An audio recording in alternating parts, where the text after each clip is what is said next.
اللہ تعالیٰ جب کسی کی زندگی میں حالات بہتر کرنے لگتا ہے تو کچھ اشارے ہونے لگتے ہیں، تو سنو۔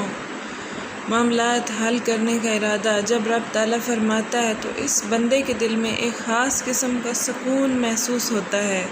چاہے باہر کی دنیا میں کتنی ہی افراتفری ہو، یہ سکون اس بات کی علامت ہے کہ اللہ تعالیٰ اس کے معاملات کو سنبھال رہے ہیں۔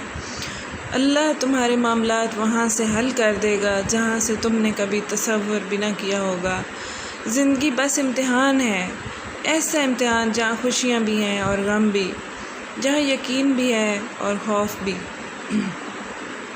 تمہیں لگتا ہے کچھ ٹھیک ہو رہا ہے، مگر تم نہیں جانتے جو ہو رہا ہے وہی تمہارے حق میں بہتر ہے۔ اگر تم غلطی کر سکتے ہو تو وہ تمام غلطیوں سے پاک ہے۔ اگر اس نے تم سے بہت کچھ لیا ہے تو بہت کچھ ایسا بھی دیا ہے جس کے تم قابل نہ تھے۔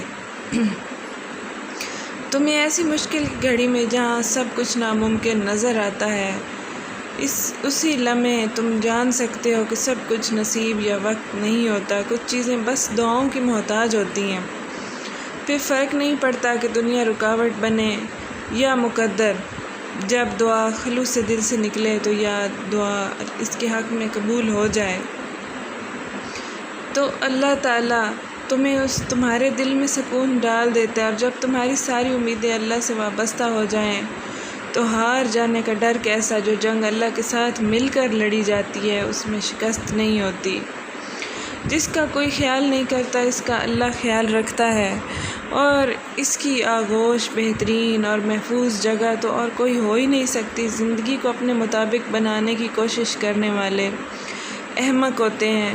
تم اللہ کے مطابق جینا سیکھو، پھر وہ تمہارے مطابق زندگی کو بنا دے گا۔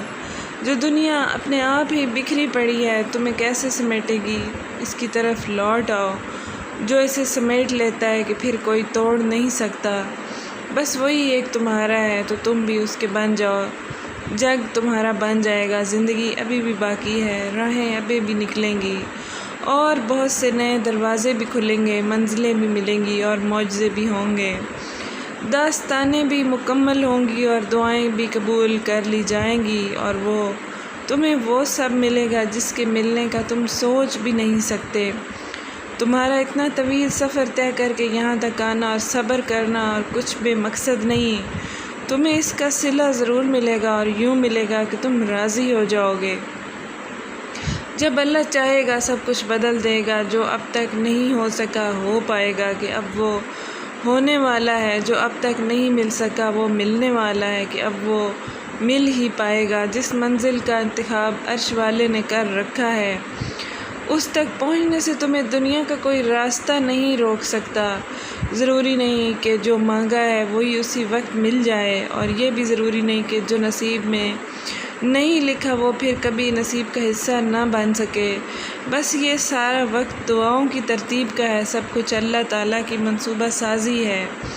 تمہارے سوچے ہوئے اور تمہارے مانگے ہوئے تمہاری رضا کے مطابق ہو جائے گا، پھر سب کچھ فوراً ملنے لگے اور ہو بہو ویسے ہی ملنے لگے جیسا تم چاہتے ہو، تو تمہیں کیسے پتہ چلے گا کہ جو ہر چیز سے مانگ کر اور اللہ کو منا کر ملنے کا مزہ ہے بن مانگے مل جائے جیسا، اور اگر نیند آنکھوں میں اترنے لگے تو تم کیسے رات کے اندھیروں میں وہ سرگوشیاں سن سکو گے جو اللہ اور تمہارے درمیان ہوتی ہیں۔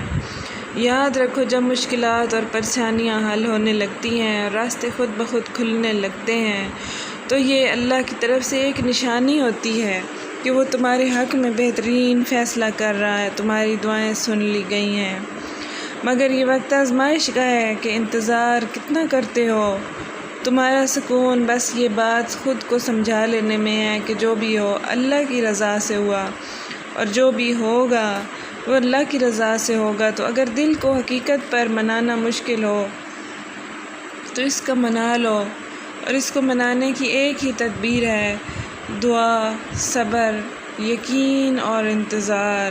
ہر چیز کو کسی نہ کسی مقصد کے تحت تم سے وابستہ یا پھر دور کیا جاتا ہے، اور وہ مقصد تم کبھی نہیں جان سکتے۔ بس تمہیں اتنا یقین رکھنا ہے کہ وہ مقصد خدا ہے، اور وہ جانتا ہے وہ تم کبھی نہیں جان سکتے۔ بس مطمئن رہو کہ جس کے ہاتھ میں تمہارا نصیب ہے وہ معجزوں کی طرف اشارہ کرتا ہے، اس سے بہترین کوئی منصف نہیں۔ وہ کہانی کا ہر رخ چاہے جہاں چاہے موڑ سکتا ہے، وہ نصیب کا ہر لفظ بدل سکتا ہے، اور زندگی کا ہر پہلو تمہاری چاہت کے مطابق بنا سکتا ہے۔ تم اس کو مان لو اور وہ تمہاری مان جائے گا۔